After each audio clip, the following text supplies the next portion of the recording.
Hello! So, earlier today, like 2 hours ago, I finished Ready Player One, and I went for a run to gather my thoughts. Here's my review. Ernest. So the next part of this video has spoilers, so if you haven't read the book yet, stop this video right now. If you have read the book, let's go along. No spoilers, second part spoilers. Let's do this. Also, sorry if my eyes look a little red. You know, the red and sweat got in my eyes. It was rough. It was a good run though. Okay, super cool world, great characters, enticing and engaging plot. It had a good rhythm to it. It had a good pace to it.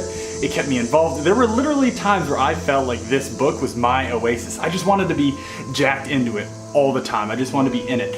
The first 5 chapters were a little slow just because there's so much exposition and so much world building and so many 80s references, which I actually really enjoyed, you know. Some of them I didn't really understand, but some of them I did, you know, because they had Monty Python and the Holy Grail. They had some of the big movies like Airplane, and then I had more of the obscure ones like Neon Genesis Evangelion, which I actually got, and I was like, oh my gosh, I understand that one. First 5 chapters were a little slow just because there's so much exposition, but then after that, man, I could not put it down. I could not put it down. Ernest does an incredible job of building this world to make it believable and realistic and really making it as if you yourself are experiencing it. Now there were some parts that I felt were a little predictable. I feel like it's gonna be with any book or any story or anything like that. But overall, I was pretty pleased with the way that the twists and the turns happened, and the predictability wasn't as bad as I thought it was gonna be, and it was still like a really enjoyable book.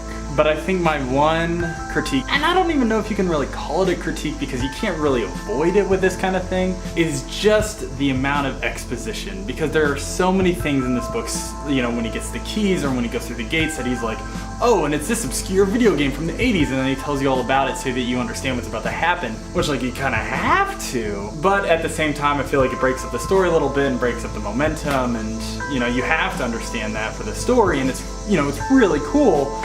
But those chunks of exposition, I think, just kind of get in the way a little bit and make it stutter a little bit.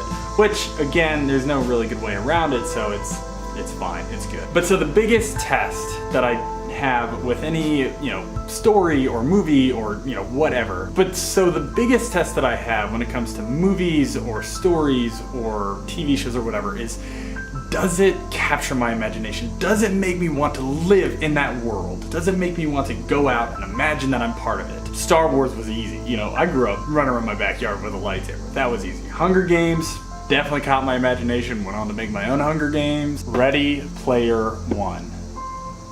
It passed the test. Definitely made me want to be part of the Oasis. I didn't want to be like, you know, jacked in all the time like Wade is, but like, definitely made me wanted to be part of it. Definitely left me wanting more. The next part of this video has spoilers, so if you haven't read the book yet, stop this video right now.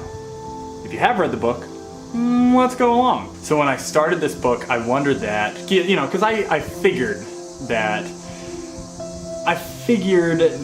Wade would get to the end and he would, you know, win the contest. Like, come on, like what else is gonna happen in this book? But what I was hoping for is that he would get to the end and, you know, he'd have that encounter with Anorak and the Oasis would shut off. It'd be done. Because Anorak would have realized that, you know, reality is better than this virtual world that he's created. And in the end, you kind of get that, you know, Anorak shows him the big red button in his office, and that was rewarding enough for me. I was like, okay, cool, I like that. Especially with the way that Wade's character changed because of Artemis and how he's more altruistic now and he wants, like, you know, save the world and help people and everything. Even if it's just for her, like, that gives me hope that one day they do press that button and get rid of the Oasis altogether. Like, I really liked the way that wrapped up. Let me find this real quick. Okay, I found it. Okay, so the big reveal when Wade finally meets H, and it turns out that he is an African-American woman. And, you know, I figured that, you know, H was probably not going to be, you know, the guy that Wade thought him to be. You know, that was like, you could kind of see that coming. But I love what Ernest did in that moment. So they meet, and at one point Wade has this realization when he's talking to H, and it says this: as we continue to talk, going through the motions of getting to know each other, I realized that we already did know each other as well as any two people could. We'd known each other for years in the most intimate way possible. We'd connected on a purely mental level. I understood her, trusted her, and loved her as a dear friend. None of that had changed or could be changed by anything as inconsequential as gender or skin color or sexual orientation. Man, Ernest, killing it. I love that. Was not expecting a moment like that from this book, and that was just so rewarding. Loved that. Give Ready Player One 2 thumbs up. It was awesome. It's a great book. I hope you check it out, especially before the movie comes out next year. It's gonna be sweet. That's all for this review. I'll see you next time.